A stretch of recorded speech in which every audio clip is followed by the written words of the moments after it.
बिस्मिल्लाहिर्रहमानिर्रहीम। अस्सलाम वालेकुम नाज़रीन, मैं हूं साकिब बशीर। मेरे साथ मौजूद हैं सीनियर सहाफ़ी सुहेल रशीद। आज हम बात करेंगे इमरान खान के इस्लामाबाद में सुबह 8 बजे से लेकर अभी 7 बज रहे हैं, 7:30 बज रहे हैं। इमरान खान के इस्लामाबाद की मुख्तलिफ अदालतों में केसेस थे। सुप्रीम कोर्ट में केस था और यहाँ पे नैब रावलपिंडी में इमरान खान की पेशी थी। थोड़ा मुख्तसरन मैं आपको बताऊंगा कि जो इस्लामाबाद हाई कोर्ट, इंसदाद दहशतगर्दी अदालत, साहब अदालत जो केसेस थे, उसके बाद हम सुहेल रशीद साहब से 2 सवाल पूछेंगे। एक तो नैब रावलपिंडी या सुप्रीम कोर्ट में जो आज की पेशी थी नैब रावलपिंडी में, और सुप्रीम कोर्ट में जो क्या केस था, और उसके बाद खास तौर पर जो जिसके मुतालिक हमने बात करनी है, रात गए हुकूमत की जानिब से एक नैब ऑर्डिनेंस जारी हुआ है। नैब ऑर्डिनेंस जारी करने के पीछे हुकूमत क्या सोच रही है, इस पे हम सुहेल रशीद साहब से पूछेंगे। आज इमरान खान के तकरीबन 16 केसेस थे जिसमें उनकी तमाम में जमानत किसी में 10 जुलाई, किसी में 13 जुलाई और किसी में 19 जुलाई तक एक्सटेंड हो गई है।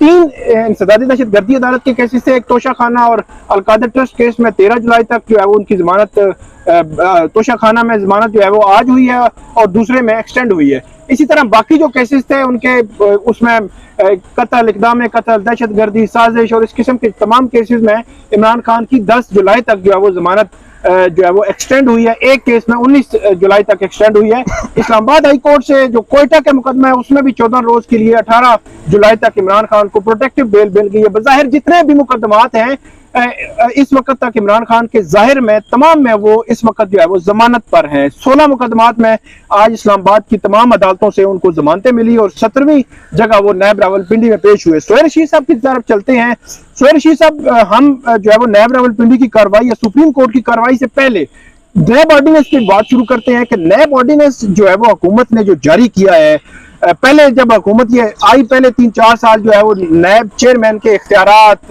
उनके अरेस्ट वारंट्स के इख्तियारात, उन इख्तियारात पे बहुत ज्यादा तनकीद होती थी। हुकूमत ने आते ही ये काम किया कि उनके इख्तियारात जो है वो उनके पर काट दिए, उनके खिलाफ इमरान खान सुप्रीम कोर्ट में भी चले गए।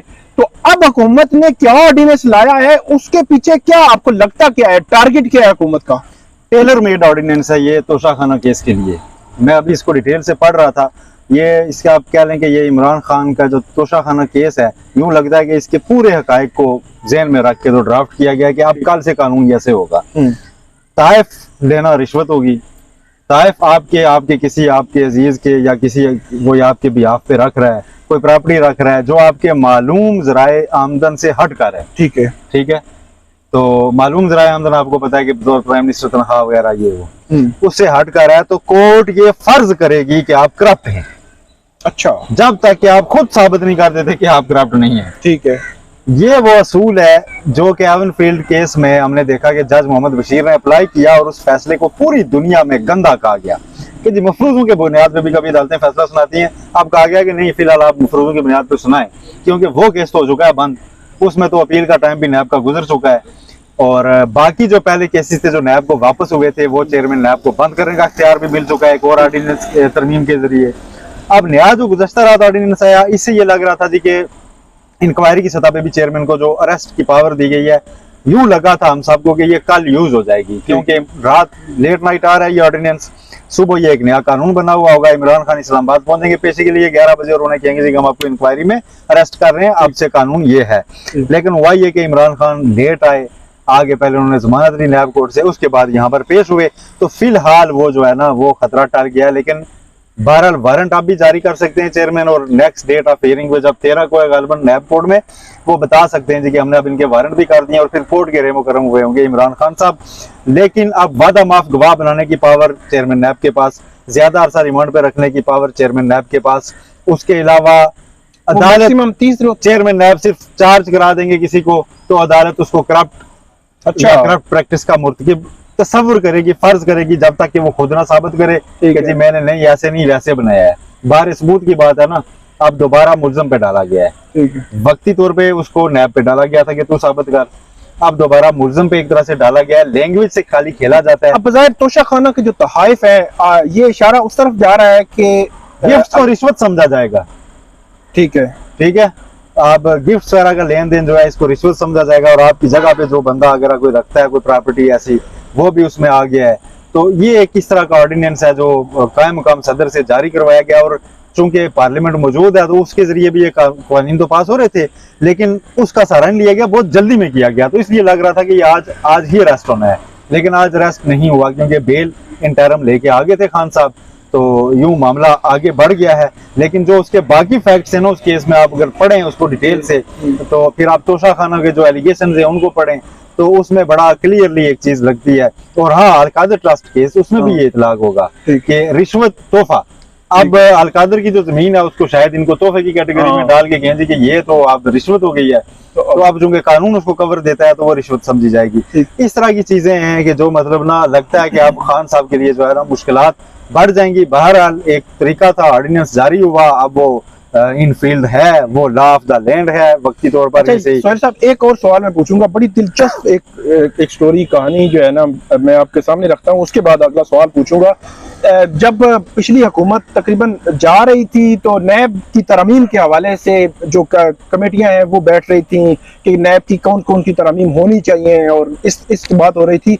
तो पीपल्स पार्टी के सीनियर कानूनदान हैं, वो एक दफ़ा वो इस्लामाबाद हाई कोर्ट में कोई सहाफ़ियों के साथ मिले, तो उन्होंने मतलब बात की, लेकिन बात बहुत बड़ी थी। उन्होंने कहा कि एक तरफ जो केसेस हैं पॉलिटिकल पार्टी के, मतलब नून लीग हो गए या पीपल्स पार्टी, उनके जितने भी रहनुमाओं के केसेस हैं, दूसरी तरफ नैब की तरमीम जो है वो नैब का पूरा वो सामने रखा गया है लॉ, और उसमें वो तरमीम की जा रही है कि किस किस तरमीम से कौन कौन सा केस जो है वो क्लियर होगा।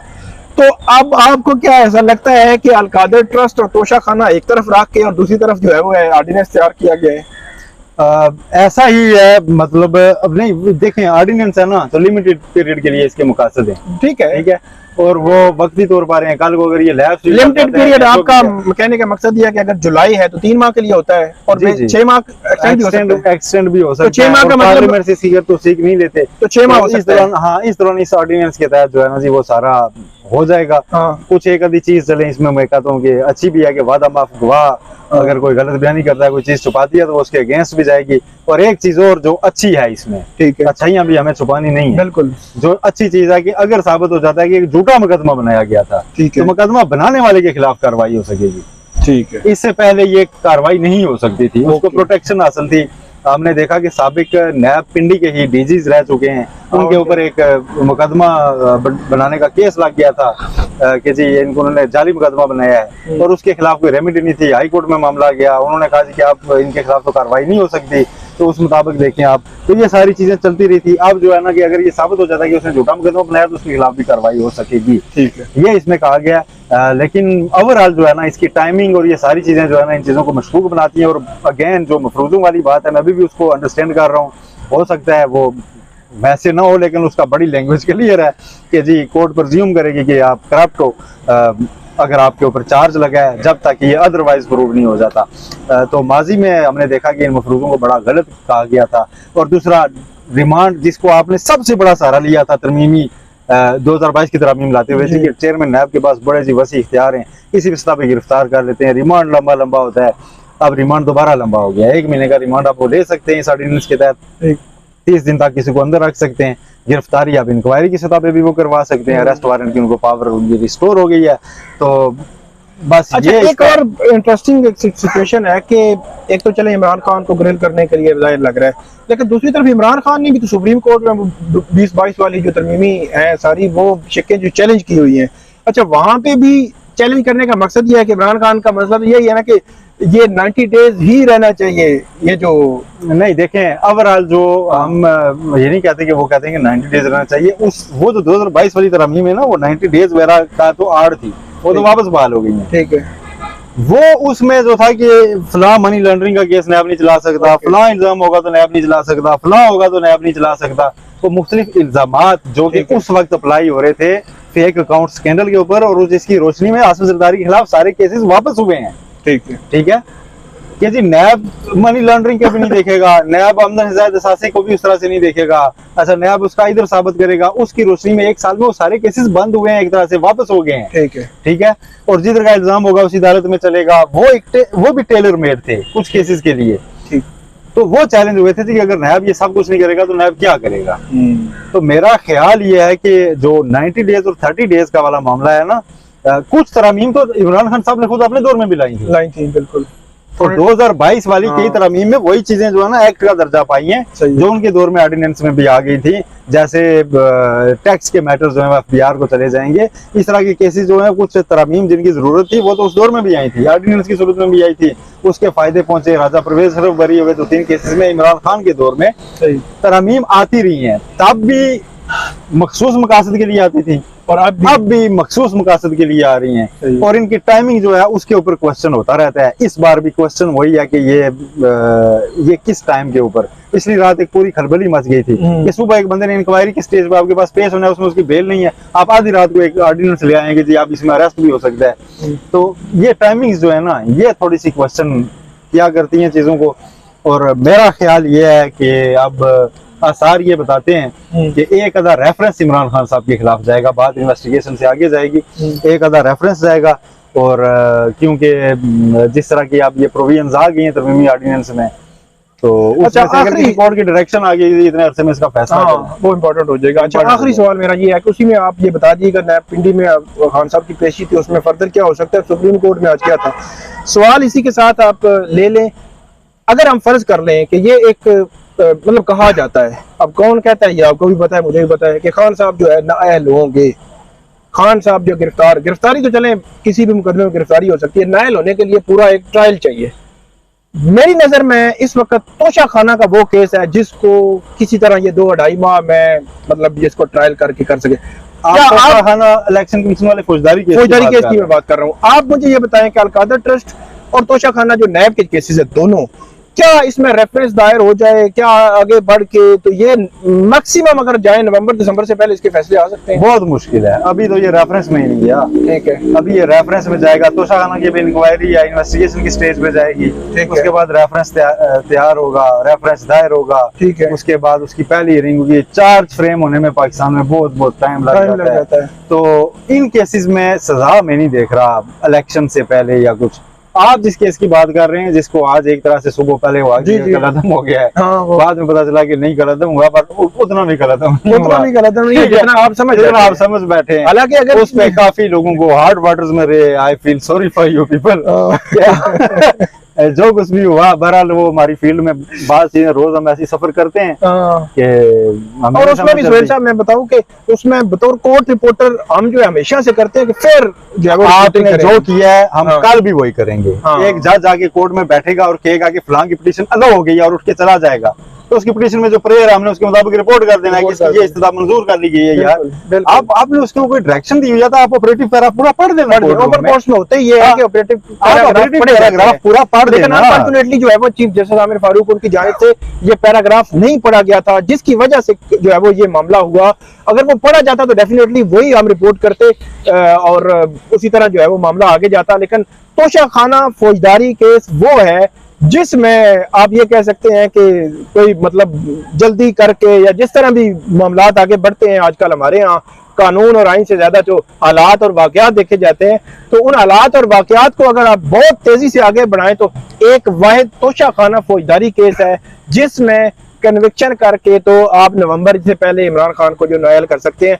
बाकी जो अलकादर ट्रस्ट केस और तोशा खाना नैब केसेस के हवाले से सोहेल साहब ने बताया कि वो केसेस इनको नजर नहीं आ रहे कि नवंबर-दिसंबर से पहले किसी सूरत भी वो जो है वो कंक्लूड हो सकते हैं। इनमें वादा माफ गवाह वगैरह आ जाएंगे, उसके ऊपर टीवी प्रेस कॉन्फ्रेंसें हो जाएंगी, तारड़ साहब कर दिया करेंगे जी फलां ने देखो अब सब बोल दिया फलां ने, उससे एक अच्छा मवाद इलेक्शन का मिल जाएगा। ठीक है, उससे सजा अभी मुझे नजर नहीं आ रही। बहुत शुक्रिया सोहेल रशीद साहब, आपने बड़ी तफसील के साथ बताया हमें कि केस बुनियादी तौर पर खान के केसेस हैं क्या, उसके असरात नैब तरमीमी ऑर्डिनेंस और फर्दर जो है वो मुस्तकबिल का सिनेरियो जो है क्या बनने जा रहा है। नाज़रीन आइंदा भी हम आपको अपडेट करते रहेंगे, आप हमें फीडबैक जरूर दीजिएगा।